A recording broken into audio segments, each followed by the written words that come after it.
Vietnam, 1968. The jungle at dawn looked less like a place and more like a breathing animal alive, watching, waiting. Mist drifted slowly through the trees, curling around the tall trunks like pale ghost fingers, and in that haze, shapes moved. 6 American soldiers pushed through the undergrowth on what would be remembered as their last patrol. They walked silently, silhouettes outlined in the fog. No faces, no expressions, just helmets, rifles, and cautious footsteps through wet soil. Among them moved the youngest, a 19-year-old private. He wasn't thinking about glory or politics. He was thinking about breath, in, out, the weight of his rifle, the metal taste of humid air, the knowledge that someone might be watching. The patrol had left the firebase before sunrise. Their mission seemed simple on paper. Sweep an area where Viet Cong movement was detected. But Vietnam never cared for paper plans. Simple missions twisted fast. They felt it in the way they held their weapons, in their eyes scanning every shadow. The jungle swallowed their forms as they moved deeper, time stretching and collapsing. Hours passed, or maybe minutes, impossible to tell. Sweat slid down the private's spine. His uniform clung to him like wet skin. Mosquitoes swarmed. The rustle of unseen creatures moved around them. Then a snap. A twig breaking somewhere to the left. The patrol froze. The lieutenant raised a fist. Silence pressed on them like a weight. The private's heartbeat filled his ears. They saw nothing, but in Vietnam the danger was always what you didn't see. The lieutenant signaled forward. Slowly they advanced until they found footprints light, quick, recent, Viet Cong scouts. Someone was watching. The private wiped sweat from his chin. The jungle bent light and sound, hiding threats in places that looked identical to safety. They pushed deeper. Vegetation thickened. Vines clawed at helmets.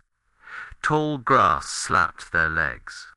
The ground turned muddy, gripping boots like cold hands. Air thickened until every breath felt like pulling water into lungs. Static crackled through the radio urgent. Broken. Contact heavy. Repeat, heavy contact. Gunfire roared somewhere ahead. The forward platoon was engaged. The patrol was now alone. They kept moving. Minutes later, without warning, the ambush struck. Gunfire erupted from the trees, violent, invisible. Bullets shredded leaves, splintered bark, kicked dirt. The soldiers dove for cover behind trees and logs. The private dropped behind a fallen trunk, breath ragged. He fired blindly, unsure of targets. Chaos swallowed sight, swallowed thought, leaving only survival. The firefight lasted seconds, but felt like hours. Then silence. Smoke drifted between trees like fading spirits. The private listened for another shot, another scream. Nothing. They regrouped. That was when they realized one man was missing. Corporal Reeves. He hadn't been beside them when the firing began, and he wasn't here now. Something was wrong. They searched quickly. Broken branches, disturbed leaves, then drag marks. Reeves had been taken alive.